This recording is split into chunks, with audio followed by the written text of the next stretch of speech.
2020년 코로나19가 전 세계적으로 유행하였습니다. 우리나라도 예외가 아니었습니다. 정부는 코로나19의 전파를 예방하기 위하여 감염 확진자들을 강제로 격리하는 조치를 취하였습니다. 이와 함께 감염 확진자들의 이동 경로를 파악하여 식당이나 주점 등 접촉 위험이 높은 장소에 함께 있던 사람들에게 코로나19 진단검사를 독려하는 통지서를 발송하였습니다. 여기에는 감염 확진자가 직접 접촉하거나 방문한 식당이나 주점을 방문한 사람들은 물론 감염 확진자와 전혀 접촉한 적이 없지만 단순히 같은 통신중계기에 있었다는 이유만으로 통지를 받은 사람들도 있었습니다. 그렇다면 보건상의 이유로 정부가 동의 없이 무차별적으로 개인정보를 수집해도 될까요? 2020년에 전 세계를 휩쓴 코로나19는 우리가 사는 세상의 거의 모든 것을 바꾸어 놓았다고 해도 과언이 아닙니다. 중국에서 환자가 폭발적으로 증가하면서 거의 모든 국가들이 외국인 입국을 금지하였고 마스크 쓰기와 거리 두기를 강제하였습니다. 우리나라의 경우 더욱 강력한 조치를 취하였습니다. 예를 들어 감염 확진자가 거쳐간 방문 장소와 시간을 공개하면서 이들과 직간접적으로 접촉이 의심되는 모든 사람들에게 코로나19 검사를 받도록 하였습니다. 그리고 코로나19로 확진되면 2주간 특정 지역에서 강제 격리하는 조치를 하였습니다.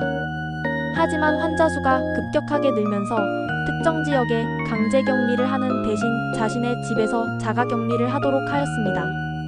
그리고 자가 격리 규정을 지키지 않으면 300만 원의 벌금에 처하였습니다. 참고로 강제 격리라는 개념은 검역에서 나왔습니다.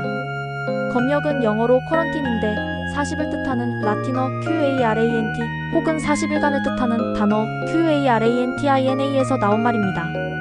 갑자기 검역이라는 말이 왜 40 또는 40일을 뜻하는 말에서 유래했을까요? 여기에는 유럽에서 흑사병이라는 전염병과 관련된 슬픈 역사가 있습니다.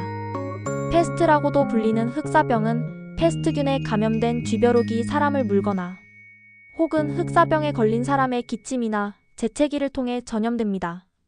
1300년대에 유행한 흑사병은 5년간 유럽에서만 약 2천만 명, 전 세계에서 약 1억 명의 목숨을 앗아갔습니다.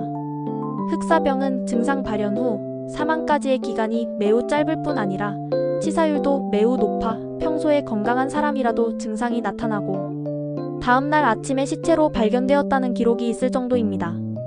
당시 영혼의 정결을 중시한 유럽의 기독교인들은 로마식 대중목욕이 쾌락주의와 관계가 깊다고 생각하여 목욕하는 문화가 사라졌는데 이러한 문화적 특성으로 인해 페스트는 급격히 유럽 전역에 번져나갔다고 합니다. 지금의 이태리에 위치한 베네치아는 흑사병 경험을 통해 외국에서 온 모든 선박에서 짐을 하역하기 전에 멀리 떨어진 섬에 40일간 정박하여 전염병 발병이 없는지 확인하도록 칙령을 내렸습니다. 이것이 검역의 시초로서 배에서 40일간 대기한다는 말에서 40 또는 40일을 뜻하는 쿼런틴이 검역 또는 격리라는 뜻으로 탄생하게 되었다고 합니다.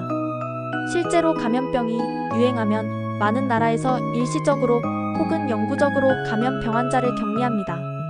예를 들어 미국에서는 나병에 걸린 환자들을 하와이와 루이지애나의 수용소에 격리하였습니다.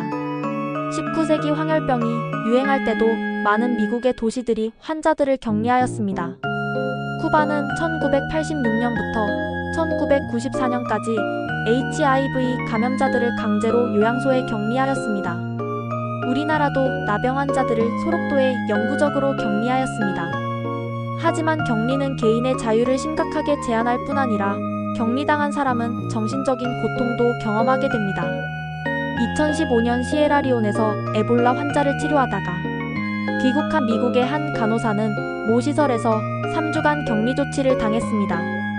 격리 기간 동안 검역관들은 친절하게 대해주고 개인적으로도 푹 쉴 수 있는 시간이었지만 그럼에도 불구하고 3주간의 격리 기간 동안 작은 일에 짜증을 내거나 감정의 기복이 심해지는 경험을 했다고 합니다. 그렇다면 감염 환자와 직접적으로 접촉한 사람들을 격리하는 조치가 실제로 감염을 예방하는 데 효과적일까요? 결론적으로 말하자면 그런 것 같습니다. 예를 들어 세계보건기구가 격리 조치가 효과가 있는지를 확인하기 위하여 이제까지 연구들을 종합적으로 분석한 결과 접촉자를 격리하는 경우 감염자 수가 최소 44%에서 최대 81%까지 감소하고 사망자 수가 최소 31%에서 최대 63%까지 감소한 것으로 추정하였습니다. 이러한 이유로 감염 확진자들에 대한 자가격리는 물론 접촉자 혹은 접촉 의심자들에 대한 능동감시는 전염병 확산 예방에 매우 중요합니다. 대표적인 능동감시 수단으로 직접적인 이동 경로 파악 외에 휴대폰 위치 정보, 카드 사용 내역, CCTV 기록 등이 있습니다.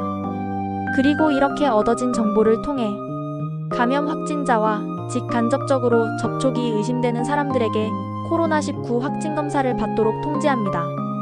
문제는 이와 같은 능동감시로 인하여 감염 확진자와 전혀 접촉한 적이 없지만 단순히 같은 통신중계기에 있었다는 이유만으로 통지를 받은 사람들도 있었습니다. 그렇다면 정부가 보건상의 이유로 개인의 동의를 받지 않은 상태에서 무차별적으로 개인정보를 수집하는 것은 문제가 없을까요? 이러한 정책에 반대하는 사람들의 주장을 들어보면 개개인은 자신에 관한 정보가 언제 누구에게 어느 범위까지 알려지고 이용되도록 할 것인지를 스스로 결정할 권리가 있는 것으로 국가가 안전보장, 질서유지 또는 공공복리를 위해 수집할 수 있다고 하더라도 휴대폰 위치 정보 서비스를 통해 무차별적으로 개인정보를 수집하는 것은 과도하다는 것입니다.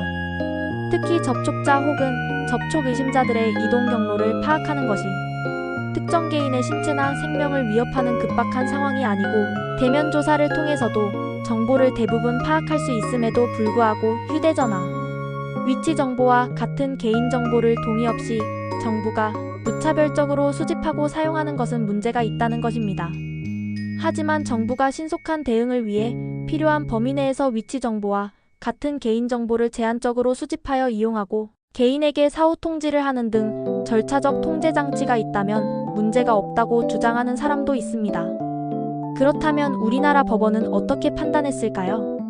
헌법재판소는 이러한 개인정보 수집과 이용이 감염병이 유행하고 신속한 방역 조치가 필요한 예외적인 사항에서만 한시적으로 적용된다는 점에서 개인정보에 대한 자기결정권 제한하는 효과가 제한적이고 개인의 인적사항 정보를 이용한 방역 대책은 국민의 생명과 건강을 보호하기 위해서 필요할 뿐 아니라 사회적, 경제적 손실 방지를 위해서 필요하다고 하면서 정부가 감염병 예방을 위한 필요한 최소한의 범위 내에서만 개인정보를 수집하고 이용하는 것은 헌법에 위배되지 않는다고 결정하였습니다.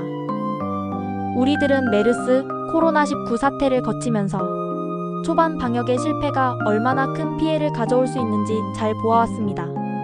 이러한 이유로 정부는 공권력을 동원하여 감염자 및 감염병 의심자의 위치 및 인적 정보를 무차별적으로 접근할 수 있습니다. 하지만 이러한 조치들은 개인의 프라이버시를 침해하고 이를 사람들을 통제하는 데 악용될 수 있다는 문제가 있습니다. 보건상의 이유로 정부가 동의 없이 개인들의 정보를 수집하는 것이 합리적인 것인지에 대하여 당신의 생각이나 의견을 댓글로 남겨주세요.